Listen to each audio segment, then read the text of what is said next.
നാമത്തിന് മഹത്വം ഉണ്ടാകട്ടെ.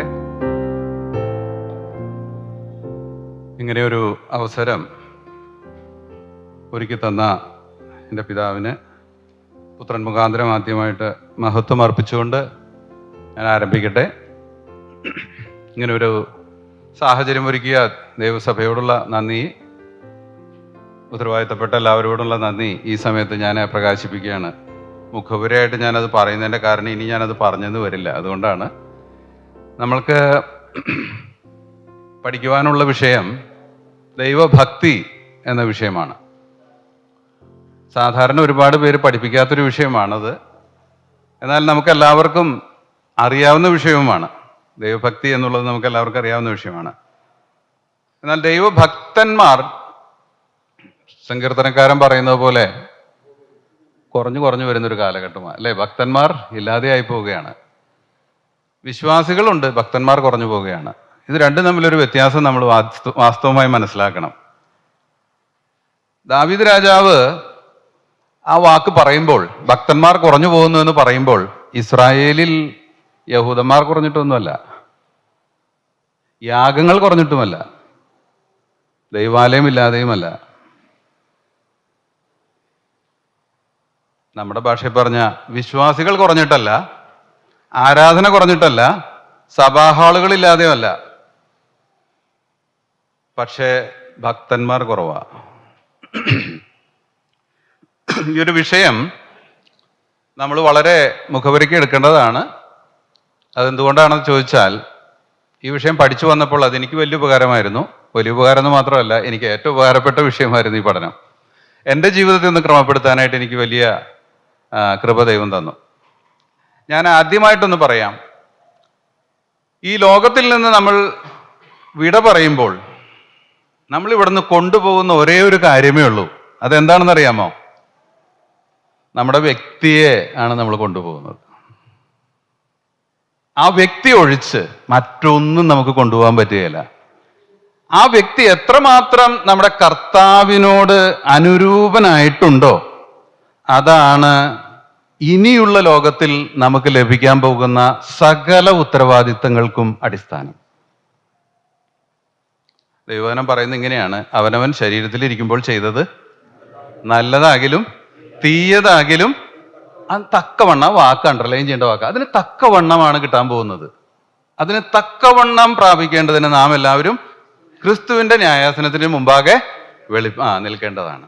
അപ്പോൾ നമ്മൾ ഈ ഭൂമിയിൽ ജീവിക്കുന്ന ജീവിതത്തിന്റെ ഒരു ട്രൂ കോപ്പിയാണ് അവിടെ പ്രൊഡ്യൂസ് ചെയ്യാൻ പോകുന്നത്. ആ കോപ്പിക്ക് അനുസരിച്ചിട്ടാണ് നമ്മളുടെ റിവാർഡ്സ് ഇരിക്കുന്നത്. മറ്റെല്ലാം നമ്മളിവിടെ വിട്ടിട്ട് പോകാനായിട്ടിരിക്കുക. നമ്മുടെ ധനം, നമ്മുടെ സ്ഥാനം, നമ്മുടെ പദവികൾ, നമ്മളുടെ വിദ്യാഭ്യാസം, നമ്മളുടേതെന്ന് പറയുന്ന ഈ ലോകത്തിലുള്ള സകല കാര്യങ്ങളും നമ്മൾ മരിക്കുമ്പോൾ ഇവിടെ ഇട്ടിട്ട് പോകുമ്പോൾ ഒരേ ഒരു കാര്യം നമ്മൾ കൊണ്ടുപോകാൻ പോകുന്നത് എൻ്റെ വ്യക്തിയെ ആണ്. ഈ ശരീരവും വിട്ടിട്ട് പോകും. എൻ്റെ വ്യക്തി, ഞാൻ, അഥവാ എൻ്റെ ഉള്ളിലുള്ളവൻ. ഈ ഉള്ളിലുള്ളവൻ എത്രമാത്രം കർത്താവിനോട് അനുരൂപമായിട്ടുണ്ടോ, അതാണ് നമ്മളുടെ മാർക്ക്. ഞാൻ പറയുന്നത് മനസ്സിലായി കാണുമെന്ന് വിചാരിക്കുകയാണ്. അതാണ് നമ്മുടെ മാർക്ക്. നമ്മൾക്ക് നിത്യതയിൽ ലഭിക്കുവാൻ പോകുന്ന സകല അനുഗ്രഹങ്ങൾക്കും ബേസിസ് ആയിരിക്കുന്നത് ഞാൻ എത്രമാത്രം എൻ്റെ കർത്താവിനോട് സാമ്യമായിട്ട് തീർന്നു എന്നുള്ളതാണ്. ഞാൻ പറഞ്ഞത് കൃത്യമായിട്ട് മനസ്സിലായി കാണുമെന്ന് ഞാൻ കരുതുകയാണ്. നമ്മളിവിടെ ആരായിരുന്നു എന്നുള്ളത് കർത്താവിന് ഒരു വിഷയം അല്ല. ഞാൻ എന്തൊക്കെ ചെയ്തു എന്നുള്ളത് കർത്താവിന് വിഷയം അല്ല. ഞാൻ എത്രമാത്രം അവനോട് അനുരൂപനായി തീർന്നു എന്നുള്ളതാണ് വിഷയം. ഞാൻ അവനോട് അനുരൂപനായി തീരുമ്പോൾ ഞാൻ ചെയ്യേണ്ടതൊക്കെ യോഗ്യമായിട്ട് ഇവിടെ വെച്ച് ചെയ്യും, അവൻ ആഗ്രഹിക്കുന്നത് പോലെ. ഞാൻ പറഞ്ഞത് മനസ്സിലായല്ലോ. ഫിലിപ്പി ലേഖനത്തിൽ നമ്മൾ ഇങ്ങനെ ഒരു വാക്യം വായിക്കുന്നുണ്ട്: ചിലർ സുവിശേഷം അസൂയ നിമിത്തം പ്രസംഗിക്കുന്നു. നമ്മള് സുവിശേഷം പ്രസംഗിക്കുന്നവരെ പൊതുവെ കണക്കാക്കുന്നത് നല്ല ആത്മീകന്മാരായിട്ടാണ്. പക്ഷേ ഏറ്റവും ആത്മീകമെന്ന് നമ്മൾ കരുതുന്ന ശുശ്രൂഷ പോലും അസൂയയോടുകൂടെ ചെയ്യാം. അപ്പൊ പ്രതിഫലം കിട്ടുമോ? അത് കർത്താവിന്റെ ക്യാരക്ടറാണോ? ഒരിക്കലുമല്ല. അങ്ങനെയുള്ള എല്ലാ ശുശ്രൂഷകളും പൊള്ളയായ ശുശ്രൂഷകളായി മാത്രമേ നിത്യതയിൽ വെളിപ്പെടുകയുള്ളൂ. ഇതിനെക്കുറിച്ചാണ് തീ കൊണ്ട് ശോധന ചെയ്യുമ്പോൾ പലതും കത്തിപ്പോകുമെന്ന് പറഞ്ഞിരിക്കുന്നത്. ഞാൻ പറയുന്നതിന്റെ സാരം മനസ്സിലായെന്ന് ഞാൻ കരുതുകയാണ്. എൻ്റെ പ്രിയമുള്ളവരെ, നമ്മുടെ വ്യക്തിത്വങ്ങൾ നമ്മുടെ കർത്താവിനോട് അനുരൂപമായി തീർന്നിട്ടില്ല എങ്കിൽ നമ്മൾ ഈ ഭൂമിയിൽ കഴിച്ച ക്രിസ്തീയ ജീവിതം ലക്ഷ്യബോധത്തോടു കൂടെയല്ല മുന്നോട്ട് പോയിക്കൊണ്ടിരിക്കുന്നത്. ആദ്യകാലത്തെ പിതാക്കന്മാർക്ക് ഇക്കാര്യത്തിൽ വളരെ വീക്ഷണം ഉണ്ടായിരുന്നു. പക്ഷേ തലമുറകൾ കടന്നു വന്നപ്പോൾ നമ്മളുടെ വീക്ഷണം നഷ്ടപ്പെട്ടിട്ട് നമ്മൾ കുറെ കർത്തവ്യങ്ങളിലേക്ക് കേന്ദ്രീകരിക്കപ്പെട്ടിരിക്കുകയാണ്. കർത്തവ്യങ്ങൾ, സഭ വേണം, ശുശ്രൂഷകൾ വേണം, സ്ഥാനങ്ങൾ വേണം, ഇങ്ങനെ കുറെ കാര്യങ്ങളാണ് ഇപ്പൊ നമ്മുടെ ദൃഷ്ടിയിലിരിക്കുന്നത്. ഇതിലെന്തെങ്കിലുമൊക്കെ ഞാൻ ആയാൽ ഞാൻ എന്തൊക്കെയോ ആയി എന്നുള്ള മൗഢ്യമായ ഒരു ധാരണയിൽ ഇന്ന് ക്രിസ്തീയ ഗോളം കീഴ്പ്പെട്ടിരിക്കുകയാണ്. അത് ആർക്കും മനസ്സിലാകുന്ന പോലുമില്ല ശരിക്കും. അതിനെതിരെ ആരെങ്കിലും ഒരു വാക്ക് സംസാരിച്ചാൽ അവൻ ഹർട്ട് ചെയ്യപ്പെട്ടു, വേദനപ്പെട്ടു, പിന്നെ അവൻ എങ്ങനെ നശിപ്പിക്കണം? എൻ്റെ ശുശ്രൂഷ. നമുക്ക് വല്ലവർക്കും ശുശ്രൂഷയുണ്ടോ വാസ്തവത്തില്? അപ്പോസ്തലനായ പൗലോസ് പറയുന്ന ഭാഷ എന്താണ്? ദൈവം നട്ടു, അങ്ങനെയാണോ? ദൈവം വളരുമാറാക്കി, അല്ലേ? ഞാൻ നട്ടു, അപ്പൊല്ലോസ് നനച്ചു, വളരുമാറാക്കി. എന്നിട്ട് അവിടെ എഴുതിയിരിക്കുന്ന ഒരു പദമുണ്ട്, ആകയാൽ നടുന്നവനും നനയ്ക്കുന്നവനും ഏതുമില്ല. എൻ്റെ ശബ്ദം സ്വരം കൂടുതലാട്ടോ, നിങ്ങൾ വേണമെങ്കിൽ ഒന്ന് കുറച്ചോ. കാര്യം എൻ്റെ സ്വരം പൊതുവെ കൂടുതലാണ്. ഞാൻ പിന്നെ ഇച്ചിരി ഹൈപ്പ് കൂടുന്ന സമയത്ത് നിങ്ങൾക്ക് ചിലപ്പോൾ ഇരിക്കാൻ പറ്റില്ല അവിടെ. മൈക്കില്ലേലും ഒരു ശല്യവും ഇല്ല. എനിക്ക് എൻ്റെ അപ്പച്ചന്മാരുടെ മുഖം കാണാൻ പറ്റുന്നില്ല എന്ന് വലിയൊരു ദുഃഖം എൻ്റെ മനസ്സിലുണ്ട് കേട്ടോ. നിങ്ങൾ എൻ്റെ പിറകിലിരിക്കുന്നതുകൊണ്ട് എനിക്ക് അങ്ങനെ ഒരു സങ്കടമുണ്ട്. കാരണം നിങ്ങളുടെയും മുഖം എനിക്ക് കാണാൻ പറ്റുന്നില്ല. എനിവേ, ഞാൻ പറയുന്നത് നടുന്നവനും നനയ്ക്കുന്നവനും എ ബിഗ് സീറോ. അതാണ് ഈ പറയുന്നത്. വളരുമാറാക്കുന്ന ദൈവം മാത്രമേ മഹത്വം എടുക്കുകയുള്ളൂ. നിത്യതയിൽ ചെല്ലുമ്പോൾ ഞാൻ എന്ത് ചെയ്തു എന്നുള്ളതല്ല, ഞാൻ ആർക്ക് വേണ്ടി ചെയ്തു, എങ്ങനെ ചെയ്തു എന്നുള്ളതാണ് വിഷയം. ദൈവഭക്തിയാണ് നമ്മെ ഇതിനായിട്ട് നയിക്കുന്നത്. ഈ ക്ലാസ് നമ്മൾ മുന്നോട്ട് കൊണ്ടുപോകുമ്പോൾ എനിക്ക് 4 മണിക്കൂറുകളാണ് ഇവിടെ ലഭിക്കാനായിട്ട് പോകുന്നത്. ഈ ക്ലാസ് ഞാൻ എടുക്കുന്നത് 24 മണിക്കൂർ കൊണ്ടാണ്. ഇപ്പോൾ അതിൻ്റെ അർത്ഥം 1/6 സമയമേ നമ്മുടെ കൈകളിൽ ഉള്ളൂ. അതുകൊണ്ട് തന്നെ ചില നിബന്ധനകൾ ഞാൻ വെക്കാൻ പോകുകയാണ്. കാരണം അല്ലെങ്കിൽ ഞാൻ സംസാരിക്കുന്നത് എങ്ങും എത്തുകയില്ല. ഒന്നാമത്തെ നിബന്ധന, നിങ്ങൾ വളരെ സൂക്ഷ്മതയോടുകൂടെ കേട്ട് ഇരിക്കണം. കാരണം ഇത് ഇടയ്ക്ക് നഷ്ടമായതാ. സ്പെഷ്യലി യങ്സ്റ്റേഴ്സ്, യൗവനക്കാരോട് ഞാൻ പറയുകയാണ്. അതെന്താ ഞാൻ അങ്ങനെ പറയുന്നതെന്ന് ചോദിച്ചാൽ, ഞാൻ പലപ്പോഴും ദുഃഖിക്കാറുള്ളൊരു വിഷയം, ഞാൻ രക്ഷിക്കപ്പെട്ടു വന്ന ആദ്യ നാളുകളിൽ ഇത് ഞാൻ അറിഞ്ഞിരുന്നെങ്കിൽ എത്രയോ നന്നായിരുന്നു എന്നൊരു ദുഃഖം എൻ്റെ മനസ്സിൽ ഉണ്ട്. അതെന്താ എങ്കിൽ അന്നു മുതലേ എൻ്റെ ലക്ഷ്യം ശരിക്കും സെറ്റ് ചെയ്ത് എനിക്ക് എൻ്റെ യാത്ര തുടരാമായിരുന്നു. എന്നാൽ ഇന്ന് ഞാൻ 60 വയസ്സുള്ളവനാ. പറഞ്ഞു മനസ്സിലായല്ലോ. ഇത്രയും കാലം ഞാൻ വേണ്ട പോലെ ചെയ്തില്ലല്ലോ എന്നുള്ളൊരു ദുഃഖം എൻ്റെ ഹൃദയത്തെ ഭരിക്കുന്നുണ്ട്. അതുകൊണ്ടാണ് ഞാൻ യൗവനക്കാരോട് പറയുന്നത്, ഫോക്കസ്. എന്താ, ഈ ലോകത്തിൽ ദൈവഭക്തനായി ജീവിക്കുന്നതിനേക്കാളും അനുഗ്രഹിക്കപ്പെട്ട ഒരു കാര്യവുമില്ല. മറ്റെല്ലാ കാര്യങ്ങളും ഇതിൻ്റെ താഴെ കിടക്കുന്ന കാര്യങ്ങളാ. കാരണം ദൈവഭക്തനാണ് അനുഗ്രഹിക്കപ്പെടാൻ പോകുന്നത്. പറഞ്ഞു മനസ്സിലായല്ലോ.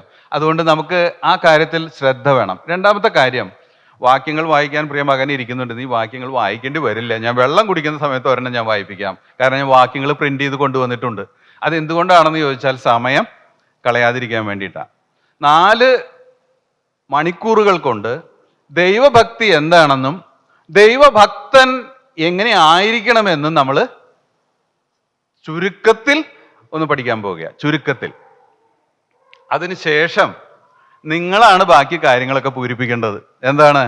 നിങ്ങളങ്ങനെ ജീവിക്കാൻ ശ്രമിക്കണം. അപ്പോൾ ന്യായമായിട്ടൊരു ചോദ്യം, സഹോദരൻ എന്താ ഈ പറഞ്ഞു വരുന്നത്? ഞങ്ങളിൽ ആരും ഭക്തന്മാരില്ല എന്നാണോ? അങ്ങനെയൊന്നുമല്ല ഞാൻ പറഞ്ഞു വരുന്നത്. ഭക്തന്മാരുണ്ട് നമ്മുടെ ഇടയിൽ. പക്ഷേ നമ്മളുടെ പലപ്പോഴുമുള്ള വീക്ഷണങ്ങൾ, നമ്മുടെ കാഴ്ച, നമ്മൾ പലപ്പോഴും പാട്ടുകളൊക്കെ പാടുമ്പോൾ എനിക്ക് എൻ്റെ യേശുവെ കണ്ടാൽ മതി, ഇഹത്തിലെ മായാലോകം വിട്ടാൽ മതി. സത്യമാണത്. പക്ഷേ നമ്മുടെ പിതാവ് നമ്മെ വീണ്ടെടുത്തപ്പോ തനിക്ക് അത്രയല്ല ആഗ്രഹം. പറഞ്ഞ മനസ്സിലായല്ലോ? He has a greater plan for us. ചുമ്മാ നമ്മളെ സ്വർഗത്തിൽ ഒന്ന് കൊണ്ടുപോയി അവിടെയൊക്കെ ഒന്ന് കാണിച്ചു തന്ന് പിന്നെ നിങ്ങൾ അങ്ങനെ സ്വസ്ഥമായിട്ട് അങ്ങ് ഇരുന്നോ? അതല്ല ദൈവത്തിന്റെ പദ്ധതി. We should know what is the plan of our father. നമ്മുടെ പിതാവിന്റെ ഹിതം എന്താണെന്ന് കൃത്യമായി തിരിച്ച് അറിയണം.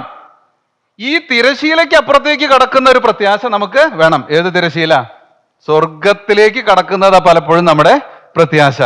സ്വർഗത്തിന്റെ അകത്ത് എന്ത്, അല്ലെങ്കിൽ ഈ നിത്യതയിൽ ഞാൻ പ്രവേശിച്ചു കഴിഞ്ഞാൽ ഇനി എന്ത് എന്നുള്ള കാര്യത്തെക്കുറിച്ച് കൃത്യമായ ഒരു ഐഡിയ എനിക്കില്ല എങ്കിൽ ഇവിടെ വെച്ച് എനിക്ക് അതിനു വേണ്ടി പ്രിപ്പയർ ചെയ്യാൻ പറ്റില്ല. നിങ്ങൾ ആരെങ്കിലും ജോലിക്ക് ലെറ്റർ കിട്ടിയിട്ട് ഇവിടെ ഇപ്പം ഇരിക്കുന്നവരുണ്ടോ? ജോലി അപ്പോയിൻമെന്റ് കിട്ടിയിട്ട് ഈ ആരുമില്ല. ശരി, അങ്ങനെ ഒരു അനുഭവം നിങ്ങളുടെ ജീവിതത്തിൽ ഉണ്ടായി കാണും അല്ലേ? അപ്പോയിൻമെന്റ് ലെറ്റർ കിട്ടി, ഇനി ജോലിയിൽ പ്രവേശിക്കണം. എന്തായിരിക്കും നമ്മൾ ചെയ്യുക ബാക്കിയുള്ള ദിവസങ്ങൾ ജോലിയിൽ പ്രവേശിക്കുന്നതിന് മുമ്പ്? We will prepare for it അല്ലേ? ശരിയല്ലേ? അതിനുവേണ്ടി ഞാൻ തയ്യാറെടുക്കാൻ തുടങ്ങും. ലാംഗ്വേജ് സ്കില്ല് വേണമെങ്കിൽ അത് പഠിക്കും. ടെക്നിക്കൽ സ്കില്ല് വേണമെങ്കിൽ ഞാൻ അത് പോളിഷ് ചെയ്തെടുക്കാൻ നോക്കും. അങ്ങനെ ആ ജോലിയിൽ ഞാൻ പ്രവേശിക്കുമ്പോൾ ഏറ്റവും മെച്ചമായ രീതിയിൽ അത് ചെയ്യുവാൻ എന്നെ തന്നെ ഞാൻ എന്നെ തന്നെ എക്യുപ്പ് ചെയ്യും, അഥവാ എന്നെ ശക്തീകരിക്കും. എന്തിനാണ്? ഡേ 1 മുതൽ ഞാൻ നന്നായി പെർഫോം ചെയ്യണം. അതാണ് എൻ്റെ ലക്ഷ്യം. ഇതുപോലെ സ്വർഗത്തിലെ ദൈവം നമ്മെ ഈ ലോകത്തിൽ നിന്ന് വീണ്ടെടുത്തപ്പോൾ ദൈവത്തിന് നമ്മെക്കുറിച്ചൊരു പദ്ധതിയുണ്ട്. ആ പദ്ധതിക്ക് വേണ്ടി നമ്മൾ ഇപ്പോഴേ പ്രിപ്പറേഷൻ തുടങ്ങണം. ആ പ്രിപ്പറേഷന് നമ്മെ സഹായിക്കുന്ന ഘടകം ദൈവഭക്തിയാണ്. ഞാൻ അതിൻ്റെ ഒരു ബേസ് മാത്രം ഇട്ടിട്ട് ഇനി മുന്നോട്ട് പോവുകയാണ്. ഒന്നാമത്തെ കാര്യം, ദൈവഭക്തി എന്ന് പറഞ്ഞാൽ എന്താണ്? നമുക്കതറിയാവുന്ന കാര്യമാണ്. ഞാൻ ഇതിനെക്കുറിച്ച് വളരെ ദീർഘമായിട്ടൊന്നും പറയേണ്ട ആവശ്യമില്ല. ദൈവത്തോടുള്ള ഭയമാണ്. ദൈവത്തോടുള്ള ഭയം എന്ന് പറയുന്നതും ദൈവത്തോടുള്ള സ്നേഹം എന്ന് പറയുന്നതും രണ്ടാണ്. നമ്മളെല്ലാവരും ദൈവത്തെ സ്നേഹിക്കുന്നവരാണ് അല്ലേ? തീർച്ചയായിട്ടും നമ്മളെല്ലാവരും ദൈവത്തെ സ്നേഹിക്കുന്നവരാണ്. പക്ഷെ ഭക്തി എന്ന് പറയുന്നത് അത് വെറും സ്നേഹമല്ല, പിന്നെയോ ഒരു ആരാധനാ മനോഭാവമാണ്. ആരാധന പറഞ്ഞു മനസ്സിലായല്ലോ? ചില ഭാര്യമാർക്ക് ഭർത്താക്കന്മാരോട് സ്നേഹം മാത്രമല്ല, ഒരു ആരാധനാ മനോഭാവമുണ്ട്. അദ്ദേഹം ചെയ്യുന്നത് ആസ്വദിക്കും, അദ്ദേഹത്തിന് എന്തെങ്കിലും ചെയ്യുന്നതും ആസ്വദിക്കും. പറഞ്ഞു മനസ്സിലായോ? അദ്ദേഹം ചെയ്യുന്നത് ആസ്വദിക്കും, അത് കണ്ട് നിർവൃതി അടയും. അദ്ദേഹത്തിന് വേണ്ടി എന്തെങ്കിലും ചെയ്യുന്നതും നിർവൃതി ഉണ്ടാക്കുന്ന വിഷയമാണ്. കാരണം എന്താ അറിയോ? ഒരു ആരാധനാ മനോഭാവമാണ്. നമ്മളുടെ ജീവിതത്തിൽ ദൈവഭക്തന്മാരായിട്ട് നാം തീരുമ്പോൾ ദൈവത്തെ നാം കേവലം ദൈവമായി അറിയുകയല്ല ചെയ്യുന്നത്, പിന്നെയോ അവൻ എൻ്റെ ആരാധനാമൂർത്തിയായി മാറുകയാണ്. അവനെ പോലെ ആയി തീരണം. ഈ വാക്ക് കേട്ടിട്ടുണ്ടോ? അവനെ പോലെ ആയി തീരണം, അവനെ അനുഭവിച്ചറിയണം. ഒരാൾ പറഞ്ഞിട്ടുണ്ട് അങ്ങനെ ബൈബിളിൽ. ആരാണത്? അവനിൽ ഇരിക്കണം. ആരാത് പറഞ്ഞത്? പൗലോസ്. ഫിലിപ്പി ലേഖനത്തിൽ അത് എഴുതിയിട്ടുണ്ട്. അവന്റെ കൂട്ടായ്മ, അവന്റെ കഷ്ടാനുഭവങ്ങളുടെ കൂട്ടായ്മ എനിക്ക് അനുഭവിക്കണം. മരിച്ചവരുടെ ഇടയിൽ നിന്ന് എങ്ങനെയെങ്കിലും പുനരുദ്ധാനം പ്രാപിക്കണം. അവന്റെ കഷ്ടം എനിക്ക് അനുഭവിക്കണം. അവനെ പോലെ ആയിത്തീരണം. അത് പൗലോസിന് മാത്രമല്ല, എല്ലാ അപ്പോസ്തലന്മാർക്കും ആഗ്രഹം ഉണ്ടായിരുന്നു. അവനെക്കുറിച്ചുള്ള പരിജ്ഞാനത്തിന്റെ ശ്രേഷ്ഠത നിമിത്തം ഞാൻ സകലവും ചവറ് എന്ന് എണ്ണുന്നു. എന്താ ഈ പറയുന്നത്? പറയുന്നതിന്റെ ആശയം ഇത്രയേ ഉള്ളൂ. He is my hero, he is my leader, he is my everything. I want to be like him. അവനെ പോലെ എനിക്ക് ആയിത്തീരണം. അവനാണ് എൻ്റെ നായകൻ, അവനാണ് എൻ്റെ എല്ലാം എല്ലാം. ഇതാണ് ഭക്തൻ. യേശുവിനോട് എനിക്ക് സ്നേഹമുണ്ട്, പക്ഷെ യേശു എൻ്റെ ഭയമായിട്ട് തീരണം. യേശു എൻ്റെ ഭയമായി തീരണം, അഥവാ എൻ്റെ ഹീറോ ആയി തീരണം. ഇവിടെ ഭയം എന്ന പദം ഉപയോഗിക്കുമ്പോൾ നമുക്കൊരു ചെറിയ ആശയക്കുഴപ്പമുണ്ടാകും. സ്വതവേ ഭയം ഉണ്ടാകുന്നത് നമ്മൾ ഭയപ്പെടുന്ന ആള് ഭയങ്കരനാകുമ്പോഴാ എന്ന് പറഞ്ഞ മനസ്സിലായല്ലോ? പേടിപ്പെടുത്തുന്ന ക്യാരക്ടർ. നോ, നമ്മുടെ കർത്താവ് ഒരിക്കലും അങ്ങനെയുള്ളവനല്ല. അവൻ പേടിപ്പെടുത്തുന്നവനല്ല, അവൻ സ്നേഹിക്കുന്നവനാണ്. അപ്പൊ പിന്നെ എങ്ങനെയാണ് നമുക്ക് അവനെ ഭയപ്പെടുവാൻ കഴിയുക? അവനെ ഭയപ്പെടുന്നത് അവന്റെ വ്യക്തിത്വത്തിന്റെ ബ്യൂട്ടി കാണുമ്പോഴാണ്, അതിന്റെ പെർഫെക്ഷൻ കാണുമ്പോഴാണ്. ഒരു ഉദാഹരണം പറഞ്ഞാൽ, വളരെ പ്രാർത്ഥനാശീലമുള്ള ഒരു മനുഷ്യന്റെ കൂടെ ഞാൻ നടക്കുമ്പോൾ എൻ്റെ മനസ്സിൽ എപ്പോഴും ഒരു ടെൻഷൻ വരും. അതെന്താ ടെൻഷൻ എന്നറിയോ? ഇദ്ദേഹം ഭയങ്കര പ്രാർത്ഥനാവീരനാണ്, ഇദ്ദേഹം എന്നോട് എത്ര മണിക്കൂർ നീ പ്രാർത്ഥിക്കുന്നുണ്ട്, അല്ലെങ്കിൽ എത്ര മിനിറ്റ് പ്രാർത്ഥിക്കുന്നുണ്ട്, എല്ലാ ദിവസവും പ്രാർത്ഥിക്കുന്നുണ്ടോ എന്ന് ചോദിച്ചാൽ ഞാൻ പെട്ടു. പറഞ്ഞു മനസ്സിലായല്ലോ? ഒരു ഭയം എന്നെ ഭരിക്കുന്നുണ്ട്. അദ്ദേഹം ഇങ്ങനെയുള്ളവനാ. പറഞ്ഞു മനസ്സിലായല്ലോ? എന്റെ കർത്താവിന്റെ കൂടെ ഞാൻ നടക്കുമ്പോൾ എന്റെ കർത്താവ് എന്നോട് ചില ചോദ്യങ്ങൾ ചോദിച്ചാൽ ഞാൻ പെടും. അതെന്താ? എന്റെ കർത്താവ് പെർഫെക്ഷനാണ്. അവൻ പ്രാർത്ഥിച്ചതുപോലെ ആരും പ്രാർത്ഥിച്ചിട്ടില്ല. അവൻ പഠിച്ചിട്ടുള്ളത് പോലെ വചനം ആരും പഠിച്ചിട്ടില്ല. അവനെ പോലെ വിശുദ്ധനാരുമില്ല. അവനെ പോലെ നീതിമാൻ ആരുമില്ല. അവനെ പോലെ വിശ്വസ്തനാരുമില്ല. അവന്റെ അടുത്ത് പോയി നിൽക്കുമ്പോൾ വളരെ സൂക്ഷിക്കണം. അതെന്താ? കർത്താവുമായിട്ട് തട്ടിച്ചു നോക്കുമ്പോൾ ഞാൻ എപ്പോഴും ഞാൻ ഒന്നുമില്ല, കുറവുള്ളവനാ. അപ്പോൾ എനിക്ക് ന്യായമായിട്ടും ഒരു ഭയമുണ്ട്. ആ ഭയം അവൻ ഭീകരനായതുകൊണ്ടല്ല, പിന്നെയോ അവൻ നല്ലവനായതുകൊണ്ടാ, അവൻ മനോഹരൻ ആയതുകൊണ്ടാ, അവൻ അത്രമാത്രം പെർഫെക്റ്റ് ആണ്. He is my hero. പറഞ്ഞു മനസ്സിലായല്ലോ? അവനാണ് എൻ്റെ നായകൻ, അവനെയാണ് ഞാൻ ഫോളോ ചെയ്യേണ്ടത്, അവനാണ് എൻ്റെ എല്ലാറ്റിലും എല്ലാമായിരിക്കുന്നവൻ. ഈ ഒരു ആറ്റിറ്റ്യൂഡിനെയാണ് യഹോവ ഭയം അല്ലെങ്കിൽ ദൈവ ഭയം എന്നുള്ളതുകൊണ്ട് ദൈവവചനം ഉദ്ദേശിക്കുന്നത്. അല്ലാതെ ദൈവത്തെ ഭയപ്പെടുന്നത് ദൈവം ഭീകരനാണ് എന്നുള്ളത് കൊണ്ടല്ല. പിന്നെയോ ദൈവത്തിന്റെ ക്യാരക്ടറിനെ കാണുമ്പോഴുണ്ടാകുന്ന നമ്മളുടെ അതിനോടുള്ള അഭിനിവേശം, അങ്ങനെ പറയാം മലയാളത്തിൽ, അഭിനിവേശം എന്ന് പറഞ്ഞാൽ അതായിത്തീരണം എനിക്ക്. ഇതാണ് അപ്പസ്തോലന്റെ പ്രാർത്ഥനയുടെ ഉള്ളടക്കം. അവനെ പോലെ ആയിത്തീരണം. അതിനുവേണ്ടി ഞാൻ എല്ലാം ചവറ് എന്ന് എണ്ണുന്നു എന്ന് ഒരു പ്രാവശ്യം പറഞ്ഞിട്ട് ഇപ്പോഴും ചവറ് എന്ന് എണ്ണുന്നു. എവിടെ കിടന്നിട്ട് ഇത് എഴുതുന്നേ? ജയിലിൽ കിടന്നിട്ടാ. അപ്പോഴും പറയാ ഇപ്പോഴും അതൊക്കെ ചവറാണ്. അതെന്താ കാരണം? എൻ്റെ കർത്താവിനെ മാത്രം നോക്കുമ്പോൾ എൻ്റെ എല്ലാ ആഗ്രഹങ്ങളും ഈ ലോകത്തോടുള്ള ബന്ധത്തിൽ അസ്തമിച്ചിട്ട് ഒരേ ഒരു ആഗ്രഹം, ആ ആഗ്രഹം എന്താണ്? അവനെ പോലെ ഞാൻ ആയിത്തീരണം. എൻ്റെ പ്രിയമുള്ളവരെ, കർത്താവായ യേശു ക്രിസ്തുവിലൂടെ നാം രക്ഷിക്കപ്പെട്ട നാൾ മുതൽ പിതാവായ ദൈവം നമ്മിൽ നിന്ന് ആഗ്രഹിക്കുന്നത് ഈ മനസ്സാണ്. ആരെ പോലെ ആയിത്തീരണം? അവന്റെ മകനെ പോലെ, അവന്റെ പുത്രനെ പോലെ നാം ആയിത്തീരണം എല്ലാ അളവിലും. ഇതാണ് കർത്താവിന്റെ ആഗ്രഹം. അതാണ് ദൈവഭയം.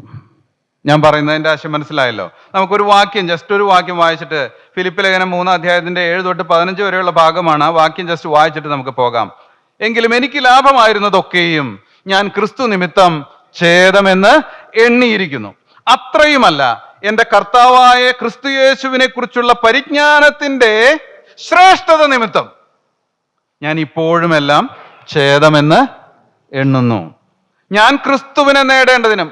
അയ്യോ അപ്പസ്തോല, ഇത്രയും കാലം നടന്നിട്ടും ക്രിസ്തുവിനെ നേടിയില്ലേ? ജയിലിൽ കിടക്കുക, മരിക്കാൻ ഇനി അധികം നാളുകൾ ഇല്ല, ഇത്രയും കാലമായിട്ട് നേടിയില്ലേ? എന്താ ഇതിൽ അർത്ഥമാക്കുന്നത്? ഇതൊന്നും പോരെന്നേ, ഇനിയും വേണം. ക്രിസ്തുവിനെ നേടേണ്ടതിനും ന്യായപ്രമാണത്തിൽ നിന്നുള്ള എൻ്റെ സ്വന്തം നീതിയല്ല, ക്രിസ്തുയേശുവിലുള്ള വിശ്വാസം മൂലം ദൈവം വിശ്വസിക്കുന്നവർക്ക് നൽകുന്ന നീതി തന്നെ ലഭിച്ച് അവനിലിരിക്കേണ്ടതിനും, അവന്റെ മരണത്തോട് അനുരൂപപ്പെട്ടിട്ട് അവനെയും അവന്റെ പുനരുത്ഥാനത്തിന്റെ ശക്തിയെയും അവന്റെ കഷ്ടാനുഭവങ്ങളുടെ കൂട്ടായ്മയെയും അനുഭവിച്ചറിയേണ്ടതിനും. ഞാൻ വിചാരിക്കും, നമ്മളൊക്കെ ഇങ്ങനെ വല്ലവരും പ്രാർത്ഥിക്കുമോ? നമ്മളെല്ലാവരും പ്രാർത്ഥിക്കുന്ന മിക്കവാറും ഒരു പ്രാർത്ഥനയാ, കർത്താവേ രോഗമൊന്നും വരരുത്, ഒരു രീതിയിലുള്ള പരീക്ഷകളും ഉണ്ടാകരുത്, ഒരു കഷ്ടതയും ഇല്ലാതെ അങ്ങനെ അങ്ങ് സ്മൂത്തായിട്ട് ജീവിതം മുന്നോട്ട് പോയാൽ മതി, അല്ലേ? പറഞ്ഞില്ലേലും ഉള്ളിന്റെ ഉള്ളിൽ അങ്ങനെയൊക്കെ തന്നെയാണ് നമ്മുടെ ആഗ്രഹങ്ങൾ, അല്ലേ? പക്ഷെ ഇവിടെ അപ്പസ്തോലൻ പറയാം, അങ്ങനെയല്ല. എനിക്ക് അവനെ അറിയണം, അവന്റെ കഷ്ടാനുഭവങ്ങളെ അറിയണം, അവന്റെ മരണത്തെ അറിയണം, അവന്റെ പുനരുത്ഥാനത്തെ അറിയണം, അവനിൽ ഞാൻ ഇരിക്കണം, ഞാൻ അവനെ നേടണം. Is there something wrong? എന്തെങ്കിലും കുഴപ്പമുണ്ടോ അപ്പസ്തോലന്? ഇല്ല. അപ്പസ്തോലനൊരു കുഴപ്പമില്ല. കുഴപ്പം നമുക്കാ. അതെന്താ? നമ്മൾ ഈ കാര്യം തന്നെ വിട്ട് പോയി, നമ്മൾ ഇതിൽ നിന്ന് അകന്നു പോയി, നമ്മൾക്ക് ഇതിനോട് ഒരു ബന്ധവും ഇപ്പൊ ഇല്ല. ഞാനിത് പറഞ്ഞു തരുന്നതിന്റെ ആശയം എന്താണെന്നറിയാമോ? കർത്താവിന്റെ ദാസന്മാർ അവരുടെ വിളിയെക്കുറിച്ച് കൃത്യമായ അറിവുള്ളവർ ആയിരുന്നു. നമ്മൾ അതിൽ നിന്നൊക്കെ അകന്നുപോയി. എന്തിനു വേണ്ടിയാണ് ഞാൻ രക്ഷിക്കപ്പെട്ടത്? സ്വർഗം എത്ര സുന്ദരദേശം അല്ലേ? അത്രേ ഉള്ളൂ നമ്മുടെ പ്രത്യാശ. എൻ്റെ പ്രിയമുള്ളവരെ, അതല്ല നമ്മുടെ പ്രത്യാശ. സ്വർഗത്തിലേക്ക് ദൈവം നമ്മളെ കൊണ്ടുപോകുമെന്നുള്ളത് സ്റ്റാർട്ടിംഗ് പോയിന്റ് ആണ്. നിത്യതയുടെ തുടക്കം മാത്രമാണത്. നിത്യത കിടക്കുകയാണ്. നിത്യതയിൽ ഞാൻ എന്താ ചെയ്യാൻ പോകുന്നത്? അത് തീരുമാനിക്കുന്നത് ഞാൻ എത്ര ഭക്തനായി ജീവിക്കുന്നു എന്നുള്ളതിനനുസരിച്ചിട്ടാണ്. അതുകൊണ്ട് നമുക്ക് ആ വിഷയത്തിലേക്ക് കിടക്കാം. മറ്റൊരു വാക്യം നമുക്ക് വായിക്കാം. എന്തുകൊണ്ട് ദൈവഭക്തി അനിവാര്യമാണ്? ഞാൻ അതിലേക്ക് പെട്ടെന്ന് കിടക്കട്ടെ. ദൈവഭക്തി എന്തുകൊണ്ട് അനിവാര്യമാണ് എന്ന് പറഞ്ഞാൽ മാറ്റാൻ പറ്റാത്തതാണെന്ന് ചോദിച്ചാൽ അതിന് ഞാൻ ഇങ്ങനെ ഉത്തരം പറയാം. നമ്മളുടെ യാത്ര, ക്രിസ്തുവിലുള്ള യാത്ര ആരംഭിക്കുന്നത് വിശ്വാസത്തിൽ നിന്നാണ് അല്ലേ? യേശുവിനെ കർത്താവ് എന്ന് വായ് കൊണ്ട് ഏറ്റുപറയുകയും ദൈവം അവനെ മരിച്ചവരിൽ നിന്ന് ഉയർത്തെഴുന്നേൽപ്പിച്ചു എന്ന് ഹൃദയം കൊണ്ട് വിശ്വസിക്കുകയും ചെയ്താൽ നീ രക്ഷിക്കപ്പെടും. ഇതാണ് നമ്മുടെ സ്റ്റാർട്ടിംഗ് പോയിന്റ്. ആ സ്റ്റാർട്ടിംഗ് പോയിന്റിൽ തന്നെ ഒരു തെറ്റുണ്ട്. അതും കൂടെ ഒന്ന് പറഞ്ഞുതരാം. അതെന്താ തെറ്റെന്ന് ഞാൻ പറഞ്ഞുതരാം. അടുത്ത വാക്യം വായിക്കുമ്പോൾ എങ്ങനെയാ വായിക്കുന്നതെന്ന് നോക്കാം കേട്ടോ. അടുത്ത വാക്യം വായിക്കുന്നത് ഇങ്ങനെയാണ്. റോമർ 9:10, 10-ന്റെ 9-10 ഞാൻ വായിക്കുന്നത് കേട്ടോ. അടുത്ത പോയിന്റ്, രക്ഷയ്ക്കായി വായ് കൊണ്ട് ഏറ്റു പറയുന്നു. പക്ഷെ അതിനു മുമ്പ് എന്ത് സംഭവിക്കണം? നീതിക്കായി ഹൃദയം കൊണ്ട് വിശ്വസിക്കണം. ഞാനത് പറയുന്നത് പെട്ടെന്നൊന്ന് മനസ്സിലാക്കി തരാം. പ്രത്യേകിച്ച് യൗവനക്കാരോട് പറയാൻ പോവാ ഞാൻ. നമ്മൾ പലപ്പോഴും ഈ വാക്യം എല്ലാ ബ്രദറന്മാർക്കും കാണാതെ അറിയാവുന്ന വാക്യമാണ് അല്ലേ? കാര്യം നമ്മൾ എപ്പോഴും റെഫർ ചെയ്യുന്ന ഈ 10-ന്റെ 9-10 നമ്മൾ പറയുന്നത് യേശുവിനെ കർത്താവ് എന്ന് വായ് കൊണ്ട് ഏറ്റു പറയണം, ദൈവം അവനെ മരിച്ചവരിൽ നിന്ന് ഉയർത്തെഴുന്നേൽപ്പിച്ചെന്ന് ഹൃദയം കൊണ്ട് വിശ്വസിക്കണം. പക്ഷെ വാസ്തവത്തിൽ അടുത്ത വാക്യത്തിൽ എന്താ പറയുന്നേ? ആദ്യം വിശ്വസിക്കണം. ഈ ഏറ്റുപറച്ചിൽ എപ്പോഴാണ് സംഭവിക്കണ്ടേ? വിശ്വസിച്ചതിന് ശേഷമാണ്. ഇന്ന് ഒരു സത്യം ഞാൻ പറഞ്ഞു തരാം. അനേക കുഞ്ഞുങ്ങൾ ഏറ്റുപറച്ചിൽ നടത്തിയവരാ, പക്ഷെ വിശ്വാസം ഉണ്ടായിട്ടില്ല. കുഞ്ഞുങ്ങളെ, നിങ്ങൾ വല്ലവരും അങ്ങനെ ഒരു അബദ്ധത്തിൽ കിടക്കുന്നുണ്ടെങ്കിൽ അതങ്ങ് മാറ്റണം. അതെന്താണെന്ന് ഞാൻ പറയാം. ആദ്യമേ യേശു എൻ്റെ കർത്താവായി എൻ്റെ ഉള്ളിലേക്ക് കടന്ന് വരണം. അവൻ എൻ്റെ എല്ലാമായി തീരണം. അവൻ എൻ്റെ യജമാനനായി തീരണം. കർത്താവ് എന്ന് പറഞ്ഞ വാക്കിന്റെ അർത്ഥം എന്താ? യജമാനൻ, അഡോണായി. അവൻ എൻ്റെ യജമാനനാണ്, ഞാൻ സ്ലേവ് ആണ്.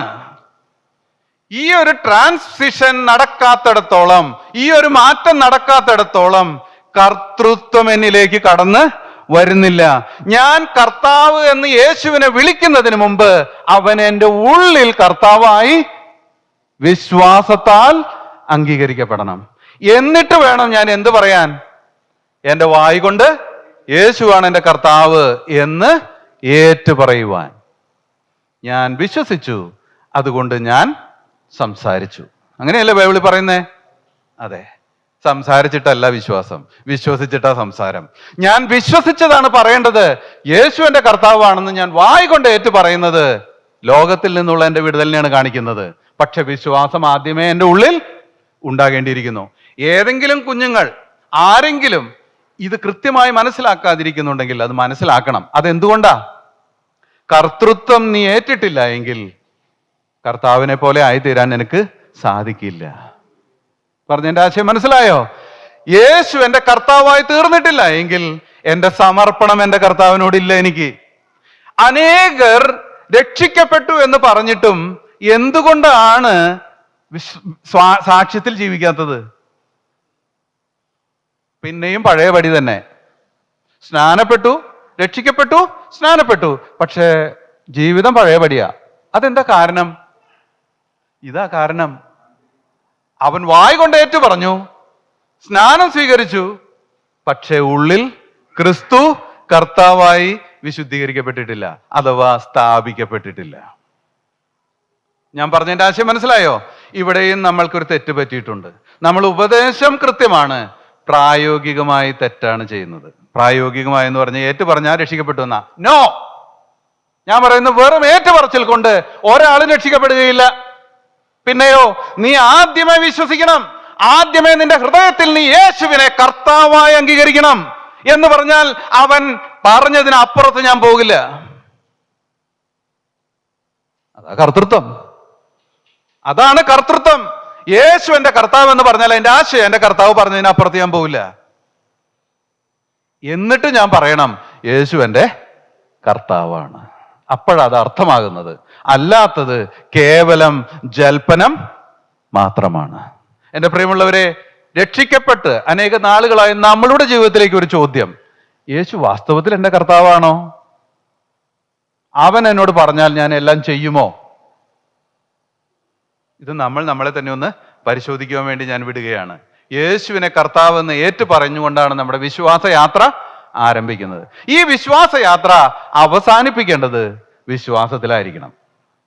അപ്പസ്തലന്മാര് അങ്ങനെയായിരുന്നു. എന്താണ്? ഞാൻ നല്ല പോർ പൊരുതു, ഓട്ടം തികച്ചു, പിന്നെ വിശ്വാസം കാത്തു. വിശ്വാസത്തിൽ ആരംഭിക്കുന്ന നമ്മുടെ യാത്ര അവസാനിപ്പിക്കേണ്ടത് വിശ്വാസത്തിലാണ്. ഇനി പഴയ നിയമവിശുദ്ധന്മാരെ കുറിച്ച് പറയുന്നത് എന്താ? അവരെല്ലാവരും തങ്ങളുടെ വിശ്വാസത്തെ ഏറ്റു പറഞ്ഞുകൊണ്ട് മരിച്ചു. വിശ്വാസത്തിലാണ് മരിച്ചത്. അവർ വിശ്വാസത്തിലാണ് മരിച്ചത്. നമ്മളെല്ലാവരും വിശ്വാസത്തിൽ ആരംഭിക്കുന്ന യാത്ര വിശ്വാസത്തിൽ അവസാനിപ്പിക്കണമെങ്കിൽ ദൈവത്തിന്റെ ഭക്തന്മാരായിട്ട് ജീവിക്കേണ്ടത് ആവശ്യമാണ്. എന്തുകൊണ്ടാണ് പലരും ഇടക്കാലം വെച്ച് തെറ്റിപ്പോകുന്നതെന്ന് അറിയാമോ? പല മിനിസ്ട്രികൾ തുടങ്ങുന്നു, പക്ഷെ അത് കുറെ കഴിയുമ്പോൾ ഫെയിലാകുന്നു. നിങ്ങൾക്കറിയാം, ഇവിടെ പല ചരിത്രങ്ങൾ ഉണ്ടായിട്ടുണ്ട് അല്ലേ? പല വലിയ മിനിസ്ട്രികളൊക്കെ പൊട്ടിപ്പോയി. എന്താ കാരണം എന്നറിയാവോ? ഭക്തി ഇല്ലായിരുന്നു. ഭക്തൻ അങ്ങനെ പോകാൻ പറ്റില്ല. ഭക്തന്റെ മനസ്സ് എവിടെ ഉറച്ചിരിക്കുന്നത്? കർത്താവില. കർത്താവ് ഇന്നുമിലെയും എന്നും എന്നേക്കും അനന്യൻ, അവന് മാറ്റമില്ല. അവനിൽ ബലം, നിന്നിലുള്ള മനുഷ്യൻ ഭാഗ്യവാൻ. അവൻ മാറില്ല, അവന് മാറാൻ പറ്റില്ല. എന്തുകൊണ്ടാ ഞാൻ പറഞ്ഞ ആ കാര്യം ഇപ്പൊ ഞാൻ പറയാ? അനേക വിശ്വാസികളുണ്ട്, പക്ഷെ അനേക ഭക്തന്മാരില്ല. എന്താ കാരണം എന്നറിയാമോ? ബലം ക്രിസ്തുവിലല്ല. യോസേഫ് ഒറ്റയ്ക്ക് ഒരു പ്രത്യേക പരീക്ഷയിലൂടെ കടന്നുപോയ വ്യക്തിയാണ്, യൗവനക്കാരൻ. പക്ഷേ അവിടെ യോസേഫ് പറയുന്ന ഒരു വാക്കുണ്ട്: ഞാൻ ഇത് ചെയ്ത് ദൈവത്തോട് പാപം ചെയ്യുന്നത് എങ്ങനെ? അവനൊരു നിയമമുണ്ട് ഉള്ളില്. എന്താ നിയമം? അവനൊരു നിയമമുണ്ട്. ആ നിയമം ദൈവത്തോടാ. സാഹചര്യങ്ങൾ എന്തൊക്കെ വന്നാലും എൻ്റെ ദൈവത്തോട് എനിക്ക് പാപം ചെയ്യാൻ പറ്റില്ല. അതായിരുന്നു വിഷയം. എൻ്റെ പ്രിയമുള്ളവരെ, അങ്ങനെ ഒരു ടെസ്റ്റിൽ കൂടെ കടന്നുപോയാൽ നമ്മൾ എത്ര പേര് ജയിക്കും? ഞാൻ പറയാം, ഒരു ഭക്തൻ ജയിക്കും. അതെന്താ? ഭക്തൻ ജയിക്കുന്നതിന് കാരണമുണ്ട്. അവന്റെ ഉള്ളിൽ അവന്റെ നിയമം അവന്റെ കർത്താവിനോടാ. കർത്താവ് ജീവിക്കുന്നിടത്തോളം അവൻ ഒരിക്കലും തളരാൻ പറ്റില്ല. എൻ്റെ പ്രിയമുള്ളവരെ, ദൈവഭക്തി വിശ്വാസത്തിൽ തുടങ്ങിയ യാത്ര വിശ്വാസത്തിൽ അവസാനിപ്പിക്കുവാൻ നമ്മെ സഹായിക്കും. ഒരിക്കലും കോംപ്രമൈസ് ചെയ്യില്ല. You will never compromise to sin. അതാണ് ഭക്തൻ. ഭക്തൻ അനുഗ്രഹിക്കപ്പെട്ടവനാകും. Blessings of godliness. എന്തൊക്കെയാണ് ദൈവഭക്തിയുടെ അനുഗ്രഹങ്ങൾ എന്നുള്ളത് നമുക്ക് നോക്കാം. എനിക്ക് ഒരുപാട് കാര്യങ്ങൾ പറയാനുണ്ടെങ്കിൽ സമയമില്ല, അതുകൊണ്ട് ഞാൻ ചില കാര്യങ്ങൾ മാത്രം പറയുക. നമ്മൾ പൊതുവെ ബൈബിളിലുള്ള എല്ലാ കാര്യങ്ങളും എല്ലാവർക്കും ഉള്ളതാണെന്നാണ് വിചാരിക്കുന്നത്. പക്ഷെ ഞാൻ ചില കാര്യങ്ങളൊക്കെ ഒന്ന് എടുത്ത് കാണിക്കാം. ദൈവത്തിന്റെ വചനത്തിലുള്ള 99% അനുഗ്രഹങ്ങളും ഭക്തന്മാർക്കുള്ളതാ. നമ്മൾ വിചാരിച്ചിരിക്കുന്ന വിശ്വാസികൾക്കുള്ളതാന്നാ. ഈ വിഷയം പഠിക്കാൻ തുടങ്ങിയപ്പോൾ എനിക്ക് മനസ്സിലായത് അത് അങ്ങനെയല്ല എന്ന്. അതെന്താ? ഞാനൊരു ഉദാഹരണം പറയാം. സങ്കീർത്തനം 4:3 നമ്മളിങ്ങനെ വായിക്കുന്നുണ്ട്. എന്താണ് അവിടെ വായിക്കുന്നത്? സങ്കീർത്തനങ്ങൾ 4:3.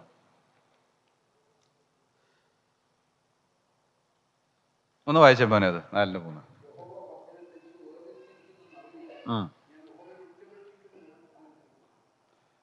പ്രാർത്ഥനകൾക്ക് ഉത്തരം കിട്ടും. ആർക്കാ പ്രാർത്ഥനയ്ക്ക് ഉത്തരം കിട്ടും? അവിടെ എഴുതിയിരിക്കുന്നുണ്ട്, യഹോവ ഭക്തനെ തനിക്ക് വേർതിരിച്ചിരിക്കുന്നു, ഞാൻ വിളിച്ചപേക്ഷിക്കുമ്പോൾ അവൻ എനിക്ക് ഉത്തരം നൽകും. എല്ലാവരും പ്രാർത്ഥിച്ചാൽ ദൈവം ഉത്തരം കൊടുക്കില്ല, ഉടനടി കൊടുക്കില്ല. ദാനിയേൽ പ്രിയപുരുഷനായിരുന്നു. ദാനിയേലിനെ കുറിച്ച് നാം വായിക്കുന്നത് എങ്ങനെയാണ്? നിന്റെ പ്രാർത്ഥനയുടെ ആരംഭത്തിങ്കൽ നീ പ്രാർത്ഥിക്കാൻ തുടങ്ങിയപ്പോഴേ ഉത്തരം കിട്ടും. ഇതാ പോണ് ഫാസ്റ്റ് ട്രാക്ക് അല്ലേ? തത്കാൽ എന്നൊക്കെ പറയുന്ന പരിപാടിയില്ലേ, അതുപോലെ ഫാസ്റ്റ് ട്രാക്കാണ്, ഇമ്മീഡിയറ്റ്. അതെന്താ? ഭക്തന്റെ മേലെയാണ് ദൈവത്തിന്റെ കണ്ണ്.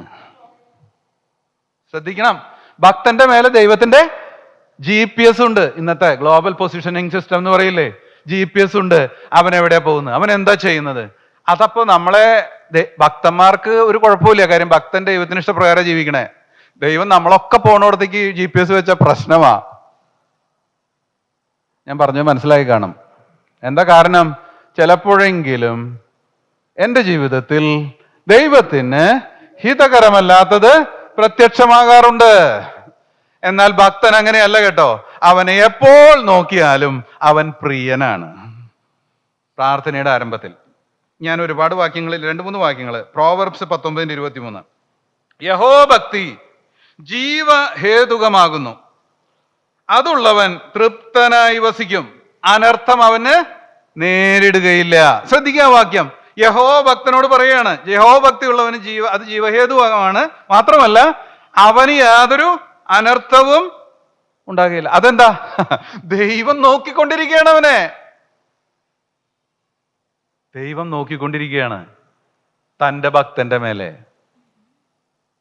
എല്ലാവർക്കും ഈ പ്രിവിലേജ് കിട്ടുന്നില്ല. ശൗലും ഓടിക്കൊണ്ടിരുന്നു, ദാവീദും ഓടിക്കൊണ്ടിരുന്നു, അല്ലേ? ആ പുസ്തകം വായിച്ച നമുക്ക് മനസ്സിലാക്കാൻ പറ്റുന്നതാ. രാജാക്കന്മാരുടെ പുസ്തകത്തിൽ 2 പേരും ഓടിക്കൊണ്ടിരിക്കുകയാണ്. ശൗല് ദാവീദിനെ പിടിക്കാൻ ഓടിക്കൊണ്ടിരിക്കുകയാണ്, ദാവീദ് ശൗലിൽ നിന്ന് രക്ഷപ്പെടാൻ ഓടിക്കൊണ്ടിരിക്കുക. ആരുടെ ഓട്ട വിജയിച്ചത്? ദാവീദിന്റെയാണ്. അതെന്താ?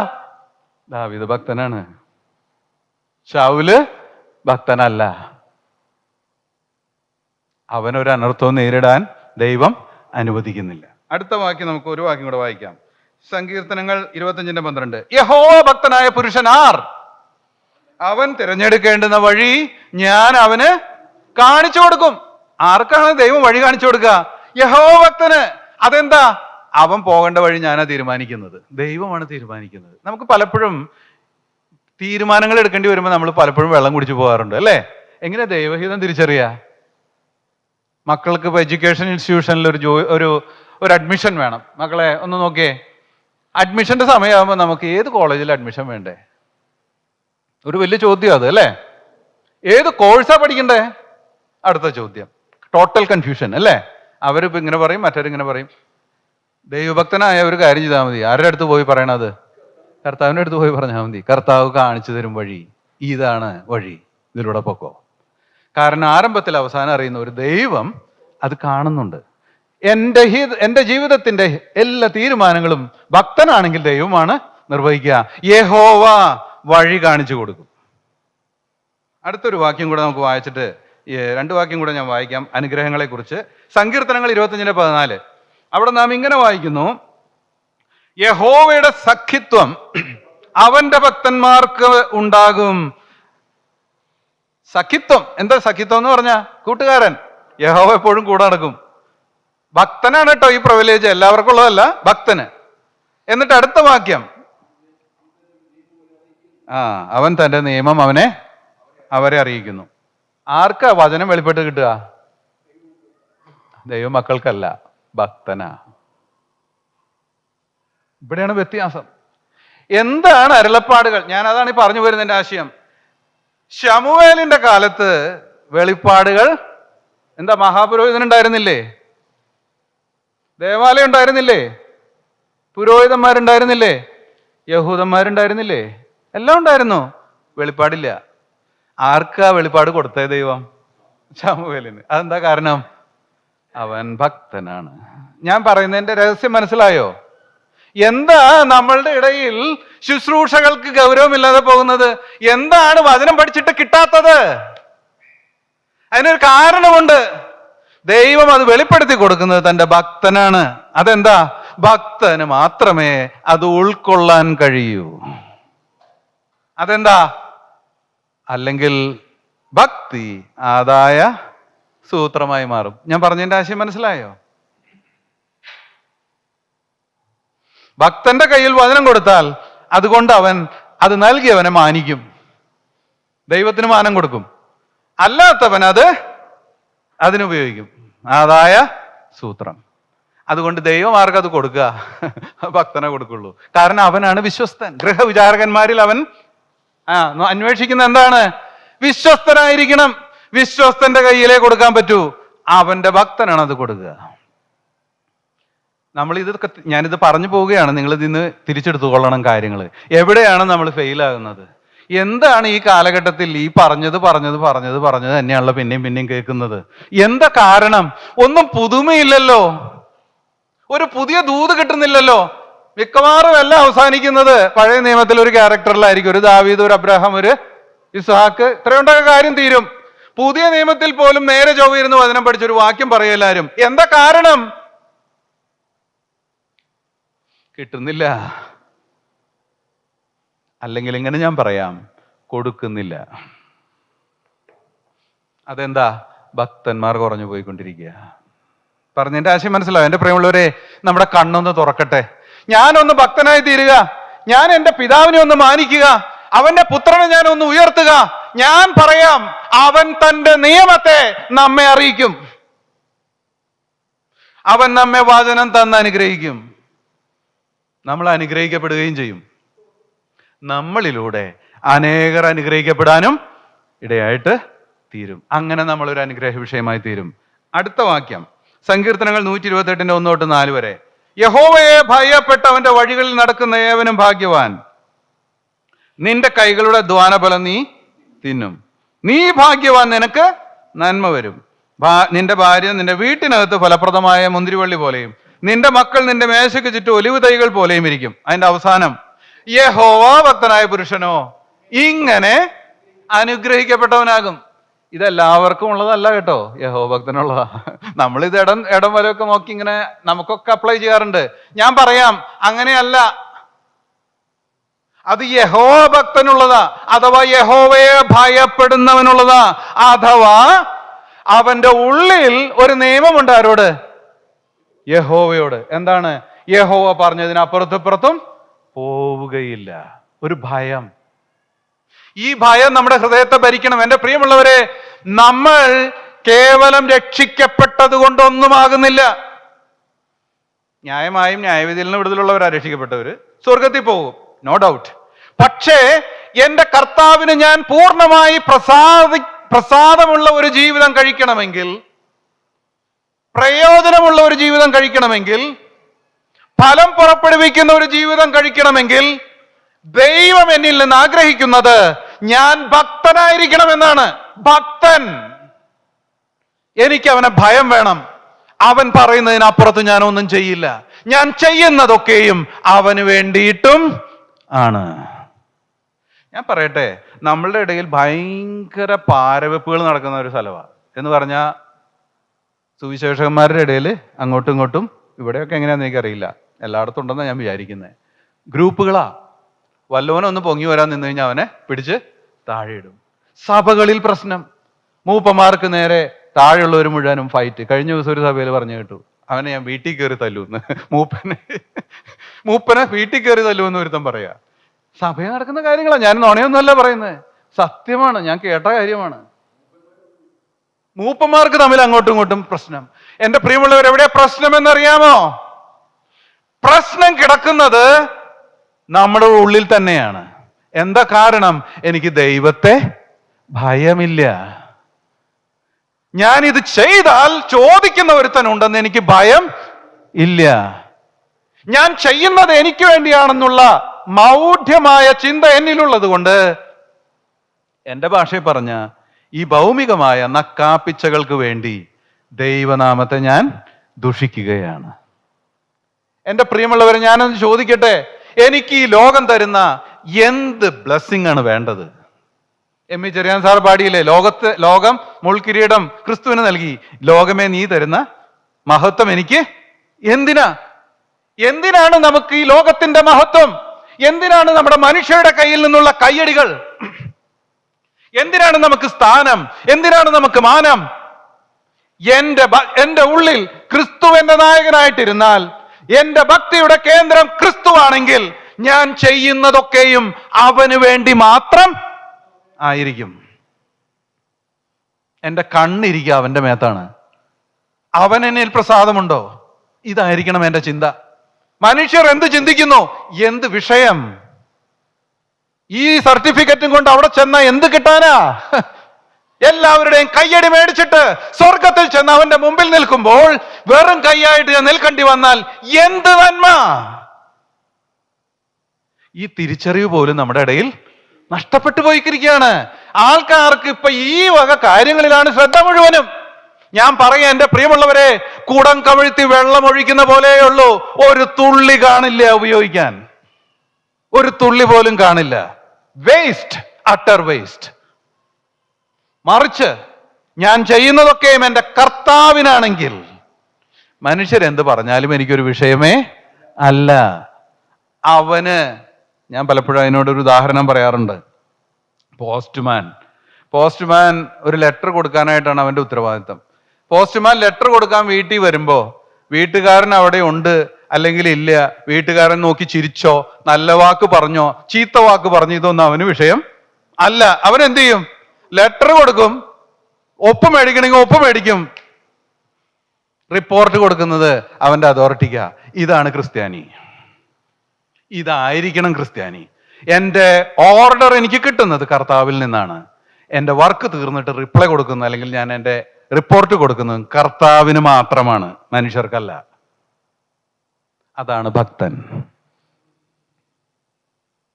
ഈ ഒരു ആറ്റിറ്റ്യൂഡ്, ഒരു ഷിഫ്റ്റ് നമ്മളിൽ സംഭവിക്കണം. എന്താണ് ഷിഫ്റ്റ്? ഈ മനുഷ്യരെ പ്രസാദിപ്പിച്ചത് മതി, ഇനി മനുഷ്യരെ പ്രസാദിപ്പിക്കണ്ട.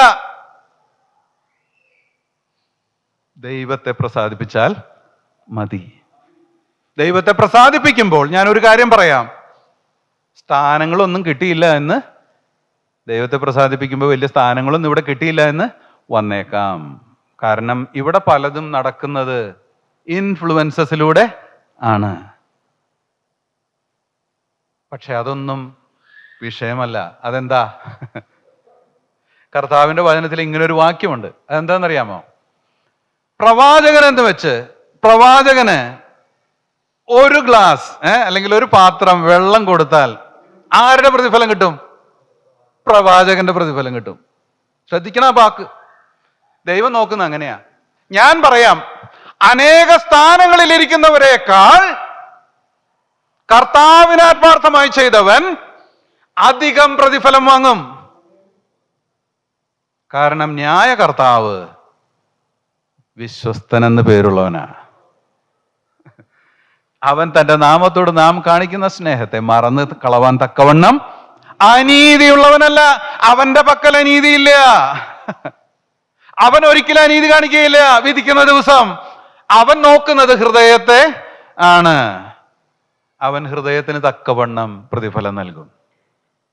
അതൊരു പോയിന്റാണ്, നീതിയോടെ പ്രതിഫലം നൽകും എന്നുള്ളത്. മലാക്കിയുടെ പുസ്തകത്തിന്റെ 3:16 ഇങ്ങനെ നാം വായിക്കുന്നുണ്ട്, യഹോവ ഭക്തന്മാർ തമ്മിൽ തമ്മിൽ സംസാരിച്ചു, യഹോവ ശ്രദ്ധ വെച്ച് കേട്ടു.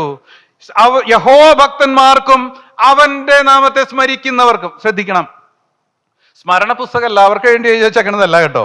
ആർക്ക് വേണ്ടിയാ? യഹോവ ഭക്തന്മാർക്കും അവനെ സ്മരിക്കുന്നവർ, ഓർക്കുന്നവർ, എപ്പോഴും ഓർക്കുന്നവർ, അവർക്കും വേണ്ടി അവന്റെ സന്നിധിയിൽ ഒരു സ്മരണ പുസ്തകം എഴുതി വെച്ചിരിക്കുന്നു. ദൈവം ആ സ്മരണ പുസ്തകം എടുക്കും, കണക്ക് നോക്കും, അതിലുള്ളതിനനുസരിച്ച് പ്രതിഫലം കൊടുക്കും.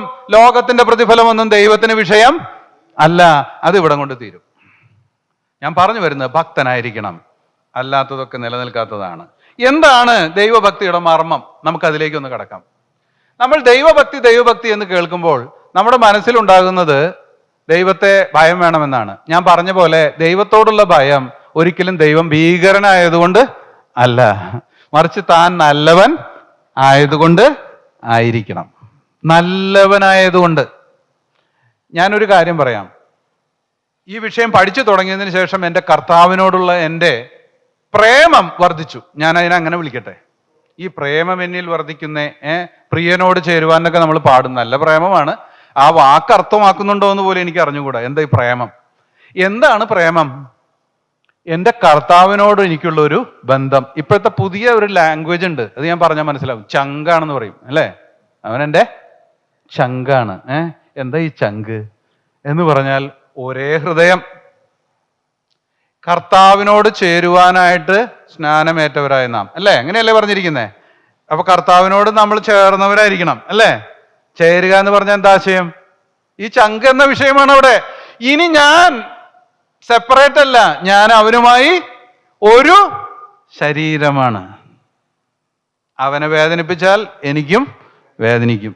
ആ ബന്ധം, ഈ ബന്ധം നമ്മിലേക്ക് കടന്നു വരണം. ദൈവഭക്തിയുടെ മർമ്മം എന്താണെന്ന് ചോദിച്ചാൽ, ഞാൻ ആ വിഷയം പഠിപ്പിക്കുന്നതിന് മുമ്പ് ഒരു കാര്യം ആദ്യമേ അങ്ങ് പറയാം.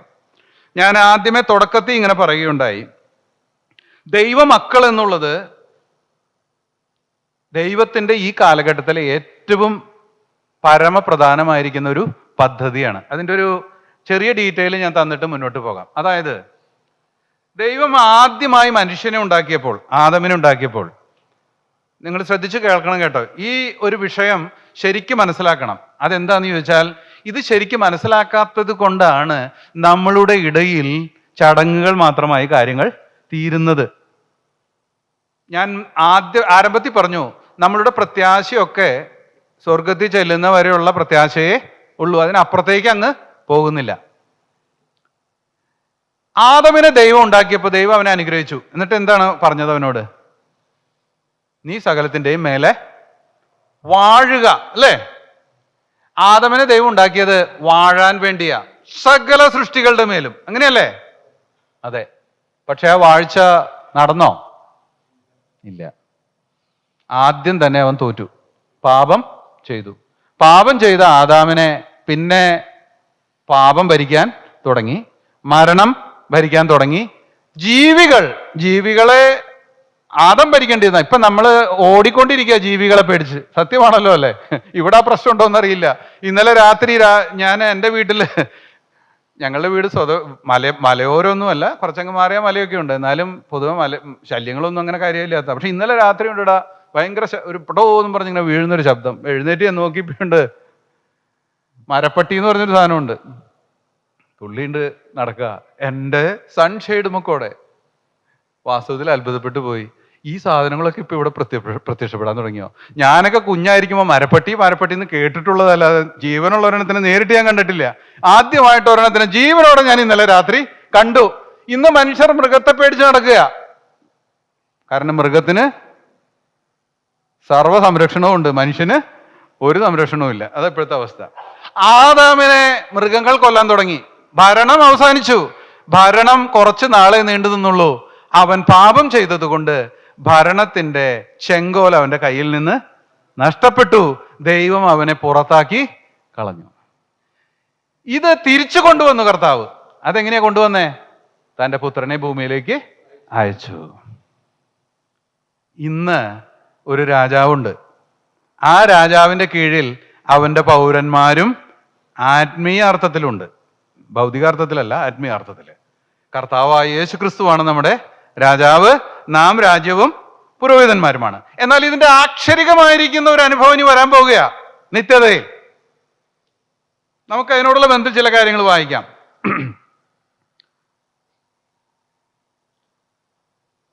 എബ്രായ ലേഖനം അതിന്റെ 2-ാം അധ്യായത്തിന്റെ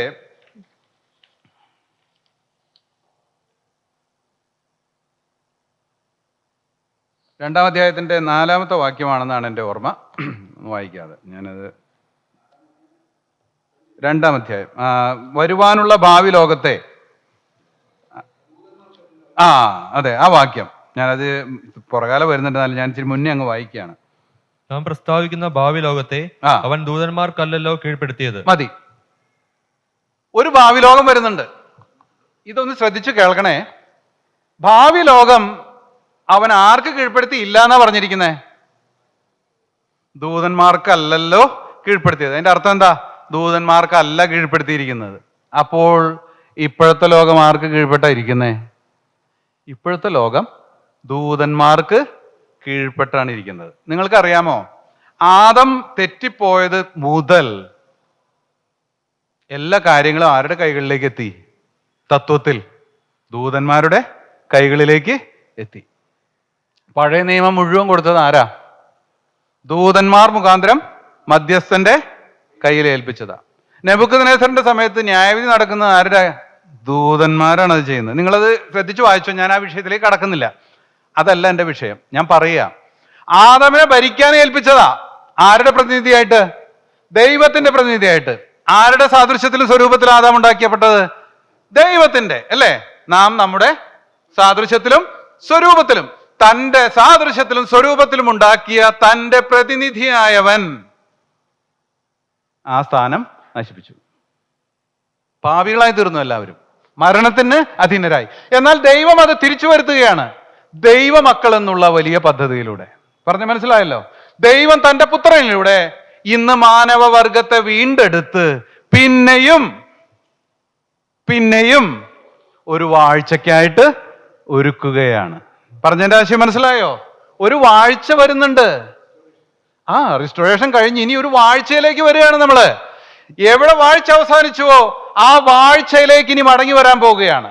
അതാണ് ഇവിടെ നാം വായിക്കുന്നത്. ഭാവി ലോകത്തെ അവൻ ദൂതന്മാർക്കല്ലല്ലോ കീഴ്പ്പെടുത്തിയത്, പിന്നെ ആർക്കാ? മനുഷ്യർക്കാണത്. പറഞ്ഞു മനസ്സിലായല്ലോ? ആരുടെ കീഴിൽ? കർത്താവായ യേശു ക്രിസ്തുവിന്റെ കീഴിൽ. അവൻ രാജാതി രാജാവും കർത്താതി കർത്താവുമായിരിക്കെ അവന്റെ രാജാക്കന്മാരും അവന്റെ പുരോഹിതന്മാരുമായി നമ്മൾ ലോകത്തെ ഭരിക്കാൻ അഥവാ വാഴാനായിട്ട് പോവുകയാണ്. പക്ഷേ അതിന് നമ്മെ ശക്തരാക്കുന്നത് എന്താണെന്ന് ചോദിച്ചാൽ നമുക്കൊരു വാക്യം വായിക്കാം. 2 പത്രോസ് 1:4. അവിടെ നാം വായിക്കുന്നത്, അവയാൽ നമുക്ക് വിലയേറിയതും അതിമഹത്വമായ വാഗ്ദത്തങ്ങളും നൽകിയിരിക്കുന്നു. ഇവയാൽ നിങ്ങൾ, ശ്രദ്ധിക്കുക, ഇവയാൽ നിങ്ങൾ ലോകത്തിൻ മോഹത്താലുള്ള നാശം വിട്ടൊഴിഞ്ഞിട്ട് ദിവ്യ സ്വഭാവത്തിന് കൂട്ടാളിയായി തീരുവാൻ ഇടവരുന്നു. നമ്മുടെ വിളിയുടെ രഹസ്യമാണ് ഈ പറയുന്നത്. എന്താണ് അവിടെ പറയുന്നത്? നിങ്ങൾക്ക് അനേക വാഗ്ദത്തങ്ങൾ നൽകിയിട്ടുണ്ട്. അതിന്റെ ഉദ്ദേശ്യം എന്താണെന്ന് അറിയാമോ? അവന്റെ ദിവ്യ സ്വഭാവത്തിന് നിങ്ങൾ കൂട്ടാളികളായി തീരണം. അതെന്താ അങ്ങനെ? നമുക്ക് വേറൊരു വാക്യം വായിക്കാം. റോമർ 8:29-30 വരെ. അവൻ മുന്നറിഞ്ഞവരെ തന്റെ പുത്രൻ അനേകം സഹോദരന്മാരിൽ ആദ്യജാതനാകേണ്ടതിന് അവന്റെ സ്വരൂപത്തോട് അനുരൂപരാകുവാൻ മുന്നമിച്ചു. ആരുടെ സ്വരൂപത്തോട്? യേശു ക്രിസ്തുവിന്റെ സ്വരൂപം നമുക്ക് തരാൻ പോകണം. ഞാൻ പറയുന്നത് നിങ്ങൾ ഒന്നും കൂടെ ശ്രദ്ധിക്കുക. ആദാമിനെ ദൈവം തന്റെ സാദൃശ്യത്തിലും സ്വരൂപത്തിലും ഉണ്ടാക്കി. ആദാം അനുസരണക്കേട് കാണിച്ചു, സ്വരൂപം നഷ്ടമായി. നിങ്ങൾ പിശാചെന്ന പിതാവിന്റെ മക്കൾ. പിശാചിന്റെ സ്വരൂപം നമുക്ക് കിട്ടി. ഞാൻ പറയുന്നത് ശ്രദ്ധിച്ചോ? എന്നാൽ ഒരു റിട്ടേൺ, കർത്താവ് ഭൂമിയിൽ വന്നു. കർത്താവ് തൻ്റെ ദൈവത്തിന്റെ സ്വഭാവത്തെ ഭൂമിയിൽ പ്രദർശിപ്പിച്ചു. അവൻ ജീവനുള്ള ദൈവത്തിന്റെ പ്രതിമയാണ്. പ്രതിമ ദൈവത്തെ കാണുന്നതിന് പോലെ നമുക്ക് ക്രിസ്തുവിനെ നോക്കിയാൽ ദൈവം ആരാണെന്ന് മനസ്സിലാവും. കാരണം പ്രതിമയാണ്, അദൃശ്യനായ ദൈവത്തിന്റെ പ്രതിമയാണ്. അദൃശ്യനായ ദൈവത്തിന്റെ പ്രതിമ. ആ പ്രതിമയെ, ആ ക്യാരക്ടറിനെ ആരിലേക്ക് കൊണ്ടുവരികയാണ് ഇപ്പോ? നമ്മിലേക്ക്. ആദാമിൽ നഷ്ടപ്പെട്ടു പോയ ദൈവ പ്രതിമ നമ്മളിൽ ദൈവം സ്റ്റാമ്പ് ചെയ്തെടുക്കുകയാണ് ഇപ്പം. ഞാൻ പറഞ്ഞു മനസ്സിലായോ? ദൈവത്തിന്റെ പ്രോഗ്രാം അതാണ്. ഇപ്പൊ ഈ ക്ലോണിങ് എന്ന് പറഞ്ഞൊരു സംഭവം ഉണ്ട്, നിങ്ങൾക്ക് അറിയാലോ അല്ലേ? എന്താ ക്ലോണിങ്? ഒരു സോഴ്സിൽ നിന്ന് അതുപോലെയുള്ള മൾട്ടിപ്പിൾ ക്യാരക്ടേഴ്സിനെ ഉണ്ടാക്കുക, അല്ലെങ്കിൽ വ്യക്തികളെ ഉണ്ടാക്കിയെടുക്കുക. അതാ ക്ലോണിങ്. ക്ലോണിങ് ഇവിടെ കണ്ടുപിടിക്കുന്നതിന് മുമ്പ് ദൈവം തുടങ്ങി. എന്താ ക്ലോണിങ്? തന്റെ പുത്രന്റെ സ്വരൂപത്തോട് അനുരൂപർ. നിത്യതയിൽ ചെല്ലുമ്പോൾ ദൈവം നമ്മിൽ നിന്ന് പ്രതീക്ഷിക്കുന്നത് എന്താ? ക്രിസ്തു അവനെ പോലെ അനേക ക്രിസ്തുക്കൾ. ഞാൻ അങ്ങനെ പറയാണ്, ക്രിസ്തുക്കൾ എന്ന് പറയുന്നതിനോട് ക്ഷമിക്കണം, എന്നാൽ ഞാൻ പറയുകയാണ് അങ്ങനെ. മക്കൾ. ദൈവം തന്റെ മക്കളെ ഉണ്ടാക്കിക്കൊണ്ടിരിക്കുക. ആരുടെ രൂപത്തിൽ? തന്റെ പുത്രന്റെ രൂപത്തിൽ. ആദമിൽ നഷ്ടപ്പെട്ടു പോയ ആ ക്യാരക്ടർ നമ്മിലേക്ക് കൊണ്ടുവന്ന് പിന്നെയും വാഴുവാൻ യോഗ്യരായ അനേക പുത്രന്മാരെ ഉണ്ടാക്കുന്ന പ്രവൃത്തിയിലാണ് ഇന്ന് ദൈവം. ഞാൻ പറഞ്ഞത് മനസ്സിലായോ? ദൈവം എന്ന് ചെയ്തുകൊണ്ടിരിക്കുന്ന അതാ. ദൈവം രക്ഷിക്കപ്പെട്ട നാൾ മുതൽ നമ്മിൽ നിന്ന് ആഗ്രഹിക്കുന്നത് ഇതാണ്. നമ്മൾ ആരെ പോലെ ആയി തീരണം? കർത്താവിനെ പോലെ. ഇതാണ് പർപ്പസ്. അതിന്റെ ഒരു വാക്യം കൂടെ വായിക്കാം. ഗലാത്യർ 4:4-7 വരെ.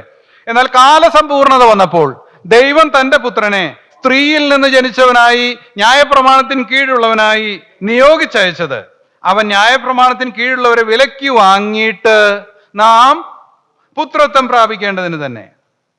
നിങ്ങൾ മക്കളെങ്കിലോ, നിങ്ങൾ മക്കളാകൊണ്ട് അബ്ബാ പിതാവ് എന്ന് വിളിക്കുന്ന, ശ്രദ്ധിക്കേണ്ട പദം, സ്വപുത്രന്റെ ആത്മാവിനെ ദൈവം നമ്മുടെ ഹൃദയങ്ങളിൽ അയച്ചു. സ്വപുത്രന്റെ ആത്മാവിനെ എന്ന് പറഞ്ഞാൽ നിങ്ങൾക്ക് മനസ്സിലായോ അത് എന്താന്ന്? ഞാൻ പറഞ്ഞുതരാം.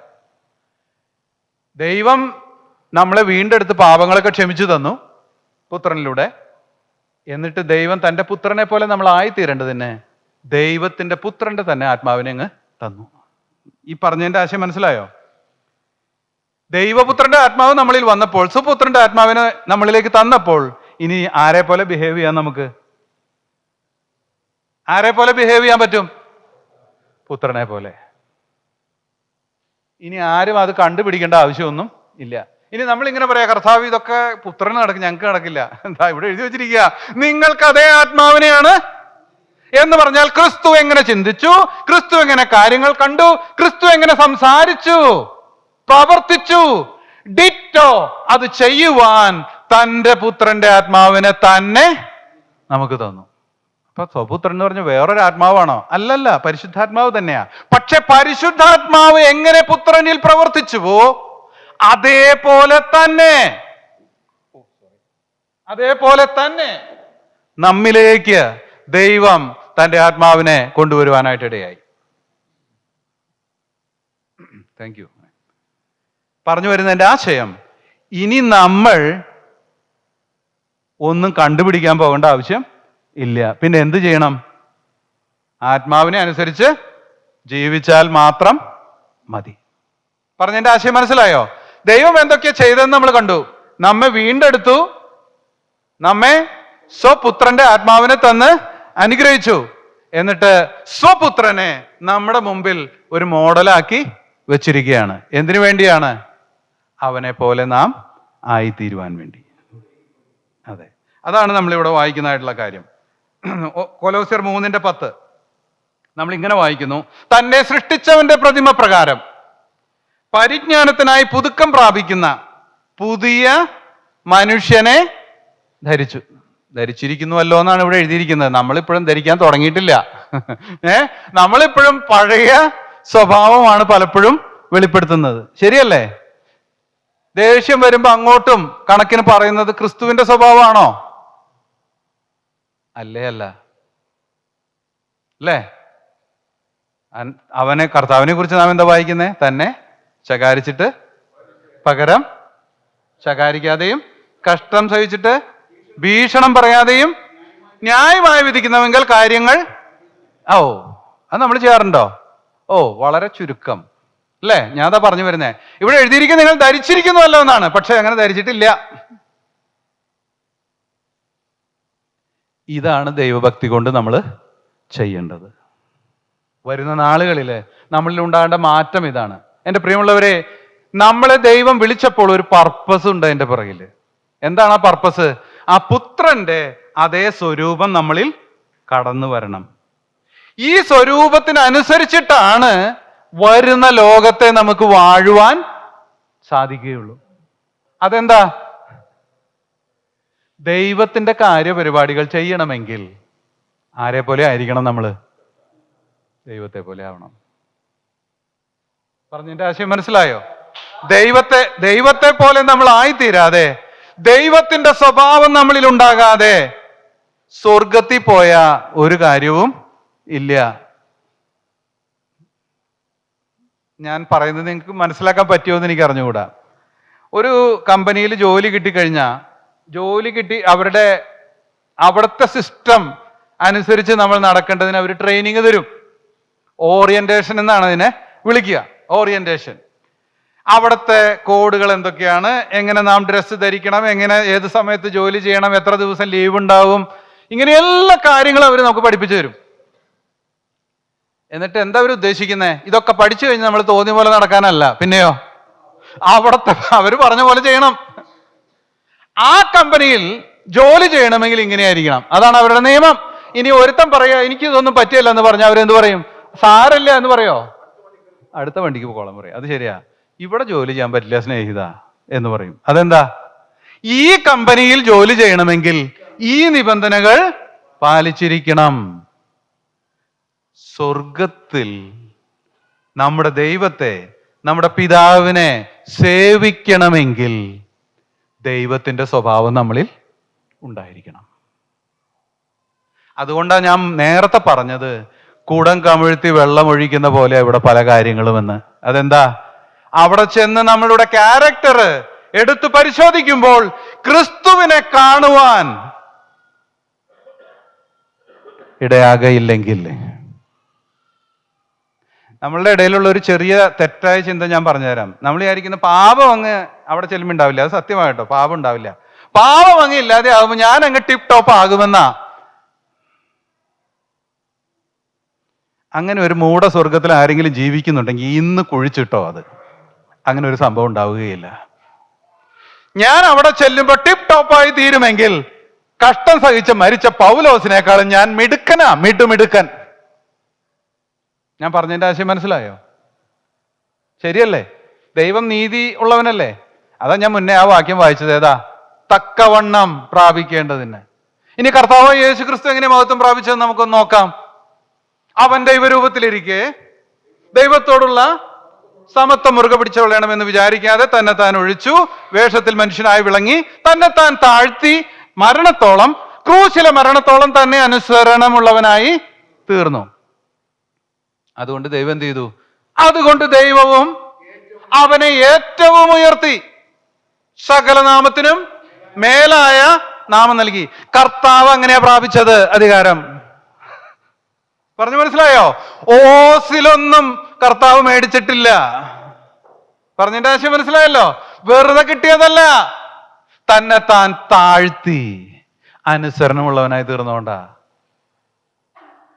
പിതാവിന്റെ മഹത്വത്തെ അനുസരണത്തിലൂടെ ലോകത്തിന്റെ മുൻപിൽ വരച്ചു കാട്ടിയ പുത്രൻ 2 പ്രാവശ്യം പിതാവിനാൽ അപ്രിഷിയേഷൻ പ്രാപിച്ചു. ഇവൻ എൻ്റെ പ്രിയപുത്രൻ, ഇവനിൽ ഞാൻ പ്രസാദിച്ചിരിക്കുന്നു. വേലയുടെ ആരംഭത്തിൽ തന്റെ രഹസ്യ ജീവിതത്തിന് ദൈവം ഒപ്പിട്ട് കൊടുത്തു. വേല അവസാനിച്ച് ക്രൂശിലേക്ക് പോകുന്നതിന് മുൻപ് ദൈവം ഒപ്പിട്ട് കൊടുത്തു, ഇവൻ എൻ്റെ പ്രിയപുത്രൻ, ഇവന് ചെവി കൊടുപ്പിൻ. അതിന്റെ അടിസ്ഥാനത്തിലാണ് ദൈവം അവനെ ഏറ്റവും ഉയർത്തിയത്, അല്ലാതെ ദൈവപുത്രൻ എന്നുള്ള ക്രെഡിറ്റിലല്ല. അത് നമ്മൾ മനസ്സിലാക്കണം.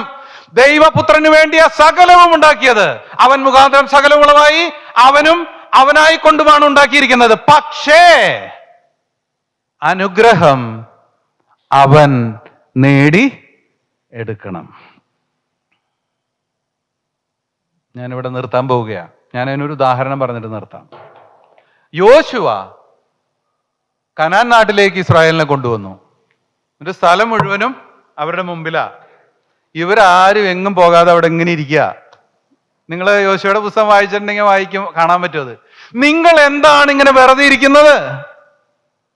നിങ്ങളുടെ അവകാശം പ്രാപിക്കാൻ പോകാത്തത് എന്താ? തള്ളിവിടുകയായിരുന്നു യോശുവ അവരെ. പോയി എണ്ണ എടുത്തോണ്ട് വാ എന്ന് പറഞ്ഞിട്ട്. എന്താ കാരണം? ഇവർക്ക് അവകാശം പ്രാപിക്കാൻ ഇഷ്ടമില്ല. എല്ലാം കൊണ്ടുവന്ന് ഇങ്ങനെ സ്പൂണില്. യോശുവ അതുവരെയൊക്കെ ചെയ്തു. 33 രാജാക്കന്മാരെയൊക്കെ നിഗ്രഹിച്ച് അവകാശ ഭൂമിയൊക്കെ കൊടുത്തു. പക്ഷേ അവകാശം ആര് പ്രാപിക്കണം? ഇവര് പ്രാപിക്കണം. ഞാൻ പറഞ്ഞത് ഒരു രഹസ്യമാണ് എൻ്റെ പ്രിയമുള്ളവരെ. നമ്മൾ വിചാരിച്ചിരിക്കുന്നത് യേശുവിന്റെ സ്വഭാവം എന്നിലേക്ക് പകർത്താതെ, അവനെ പോലെ ഞാൻ ആയിത്തീരാതെ, അതിനുള്ള താഴ്മയും സൗമ്യതയും അനുസരണവും എന്നിൽ ബിൽഡ് ചെയ്യാതെ എനിക്ക് വലിയത് കിട്ടുമെന്ന് പ്രതീക്ഷിച്ച് നാം ഇരുന്നാൽ കർത്താവ് തന്നെ പറയുന്ന അങ്ങനെ കിട്ടില്ല എന്നാണ്. അവൻ അങ്ങനെയല്ല പ്രാപിച്ചത്. അനുഗ്രഹം നമുക്ക് തുറന്നു തന്നു. സ്വർഗത്തിലെ സകല ആത്മീക അനുഗ്രഹത്തെയും ക്രിസ്തു നമുക്ക് തുറന്നു തന്നു. പക്ഷെ അവകാശമാക്കേണ്ടത് ആരാ? നമ്മളാ. How far we are like Christ, thus far we are going to inherit our blessings in eternity. എത്രമാത്രം ഞാൻ ക്രിസ്തുവിനോട് എന്നെ തന്നെ അനുരൂപനാക്കിയോ അത്രമാത്രം സ്വർഗത്തിലെ ആത്മീക അനുഗ്രഹങ്ങളെ ദൈവം എനിക്ക് തരും. അതിന്റെ ഉത്തരവാദിത്വം എൻ്റെ കയ്യിലാ. അത് വെറുതെ കിട്ടില്ല. വെറുതെ കിട്ടില്ല. രക്ഷ സൗജന്യമാണ്. പാപക്ഷമ സൗജന്യമാണ്. സ്വർഗം സൗജന്യമാണ്. നീതീകരണം, തേജസ്കരണം സൗജന്യമാണ്. വിശുദ്ധീകരണം നമ്മൾ പ്രാപിക്കേണ്ടതാ. ദൈവം അതിനുള്ള കൃപ തരും, പക്ഷെ അത് നമ്മൾ പ്രാപിക്കേണ്ടതാ. തോന്നിയാസത്തിൽ ജീവിച്ചിട്ട് ഞാൻ വിശുദ്ധനായില്ലല്ലോ എന്ന് പറഞ്ഞാൽ അതിനകത്ത് ഒരു ലോജിക്കും ഇല്ല. എന്നെ തന്നെ ഞാൻ ക്രിസ്തുവിനോട് അനുരൂപനാക്കുവാൻ ദൈനംദിനം ശ്രമിക്കണം. അങ്ങനെ ഞാൻ ശ്രമിക്കുമ്പോൾ, ക്രിസ്തുവിന്റെ പ്രതിമ എൻ്റെ ജീവിതത്തിലേക്ക് വരുമ്പോൾ, ഒരു കാര്യം ഞാൻ മനസ്സിലാക്കണം, ആ പ്രതിമയുള്ളവനാണ് വാഴാനുള്ള അവകാശം ദൈവം കൊടുക്കുന്നത്. നിത്യത എൻ്റെ കൈപ്പിടിയിൽ ഞാൻ ഒതുക്കേണ്ടത് അങ്ങനെയാണ്. ഞാൻ എത്രമാത്രം അവനെ പോലെ ആകുന്നുവോ അത്രമാത്രമാണ് എന്നിൽ വെളിപ്പെടുവാനുള്ള തേജസ്. ഇതുകൊണ്ടാണ് അപ്പോസ്തലനായ പൗലോസ് പറയുന്നത്, നമ്മിൽ വെളിപ്പെടുവാനുള്ള തേജസ് വിചാരിച്ചാൽ ഈ കാലത്തിൽ കഷ്ടങ്ങളുണ്ട്, പക്ഷെ അത് ഞാൻ സാരമില്ല എന്ന് തന്നെയാണ്. വെറുതെ അല്ല, കഷ്ടതയിൽ കൂടെ. പറഞ്ഞു മനസ്സിലായല്ലോ? എൻ്റെ പ്രിയമുള്ളവരെ, നമ്മളുടെ വിശ്വാസം പ്രവൃത്തിയിലേക്ക് കൊണ്ടുവരണം. നമ്മളുടെ വിശുദ്ധീകരണം സംഭവിക്കണം. ക്രിസ്തുവിനെ പോലെ നമ്മളായിത്തീരണം. ആരാണ് ദൈവമർമ്മം? ദൈവഭക്തിയുടെ മർമ്മം ആരാണ്? കർത്താവായ യേശു ക്രിസ്തുവാണ്. നമ്മൾ തിമോത്തിയോസിന്റെ ലേഖനത്തിൽ ഇങ്ങനെ വായിക്കുന്നു, അവൻ ജഡത്തിൽ വെളിപ്പെട്ടു, ആത്മാവിൽ നീതീകരിക്കപ്പെട്ടു, ദൂതന്മാർക്ക് പ്രത്യക്ഷനായി, ജാതികളുടെ ഇടയിൽ പ്രസംഗിക്കപ്പെട്ടു, ലോകത്തിൽ വിശ്വസിക്കപ്പെട്ടു, തേജസ്സിലെടുക്കപ്പെട്ടു. ഇങ്ങനെ ദൈവഭക്തിയുടെ മർമ്മം സമ്മതമാവണ്ണം വലിയതാകുന്നു. ആരാണ് ദൈവഭക്തി? യേശു ക്രിസ്തുവാണ് ദൈവഭക്തി. ആരാണ് ദൈവഭക്തിയുടെ മഹത്വം? യേശു ക്രിസ്തുവാണ് ദൈവഭക്തിയുടെ മഹത്വം. അവനെ മാത്രം നോക്കി ജീവിച്ചാൽ നീ ഭക്തനായിരിക്കും. ദൈവം നമ്മെ സഹായിക്കട്ടെ. ദൈവനാമം വാഴ്ത്തപ്പെടുന്നു.